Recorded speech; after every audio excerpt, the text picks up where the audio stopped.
You didn't fall in love with a cult leader. You fell in love with a man who listened. That's the part nobody warns you about. They always describe these men as obvious. Dangerous looking. Easy to spot from a distance. They show you documentaries with footage of wild eyes and shouting sermons and crowds of people who look like they forgot how to think. Daniel was nothing like that. He was quiet in the way that feels rare. The kind of quiet that makes you feel like the only person in a loud world. He remembered small things. The way you took your coffee. The name of your childhood dog. The specific sadness behind a story you told once at 2 in the morning and never repeated. You met him at a grief support group. You had just lost your mother. He had supposedly just lost his brother. You never thought to verify that. You were 26. Exhausted. Empty in the specific way that loss carves out of a person. And he walked in like something the universe had quietly arranged. Calm. Warm. Certain in a way you hadn't felt since before your mother got sick. On the third meeting he walked you to your car in the rain.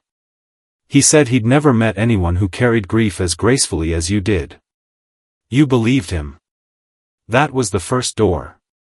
And you walked through it completely on your own. He proposes 8 months later. Not with a ring first. With a conversation. He sits across from you in that way he has. Hands folded. Eyes steady.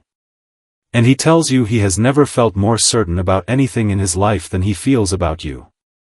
Says the word certain like it's a religious experience. Like certainty itself is something he's offering you as a gift.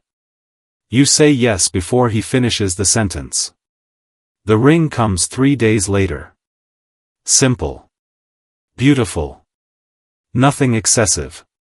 He says he doesn't believe in performing love. He believes in living it. You remember thinking that was the most mature thing anyone had ever said to you. The community comes with the marriage. That's how he phrases it. The community. Like it's a bonus. Like it's just a circle of close friends who share similar values. He takes you to meet them on a Sunday afternoon at a house so warm and welcoming it feels staged. Except you don't think that word yet. Everyone knows your name before you arrive. Everyone knows your coffee order. Everyone looks at Daniel the way flowers orient toward light. Subtle. Constant. Like they can't help it. That night you ask him why everyone seems so devoted to him. He smiles quietly and says he just tries to make people feel seen. You think about how he made you feel seen. You stop asking questions. That was the second door. And this one locked behind you. The first rule you learn is that there are no rules. That's what makes it so elegant. So invisible. Nobody hands you a list. Nobody sits you down and explains the boundaries. The boundaries find you. Quietly. Through the reactions of others. Through the temperature of a room when you say the wrong thing. Through the way Daniel's eyes change for just half a second before his face resets to calm. You learn not to mention your friends from before. Not because anyone tells you not to. But because every time you do, the conversation dies in a specific way. Like oxygen leaving a sealed room. And Daniel never argues. He just asks gentle questions. Whether those friendships truly nourish you. Whether the people in your past actually see you the way you deserve to be seen. He always frames isolation as elevation. 3 months into living inside the community full-time you realize you haven't spoken to your sister in 6 weeks. You pick up your phone. You stare at her name. You put the phone down. You tell yourself you'll call tomorrow. You don't call tomorrow. One evening a woman named Ruth pulls you aside in the kitchen. She's been in the community for 4 years. She has kind eyes that carry something tired behind them. She leans close and whispers 3 words.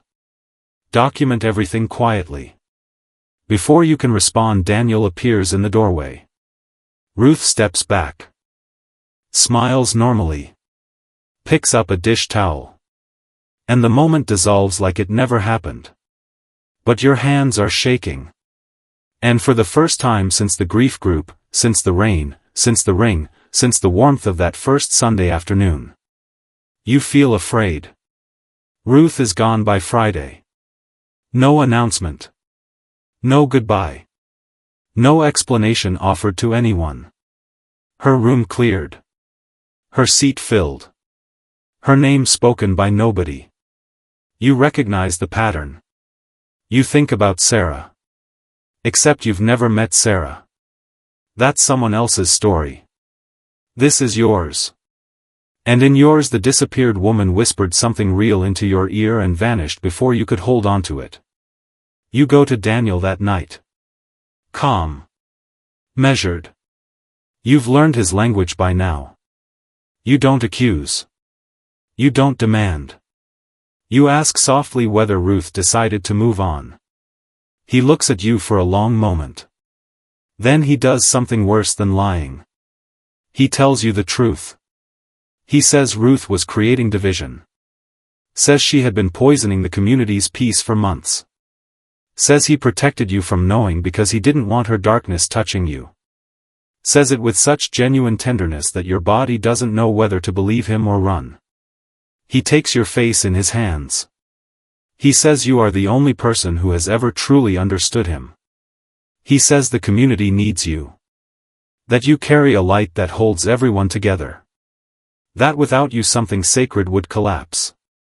You feel it happen in real time. The fear dissolving. The warmth returning. The specific gravity of feeling irreplaceable pulling you back down into him.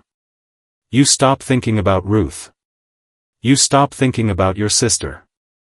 You stop thinking about the person you were at 26 standing in the rain beside your car believing someone who had never given you a single reason not to trust him.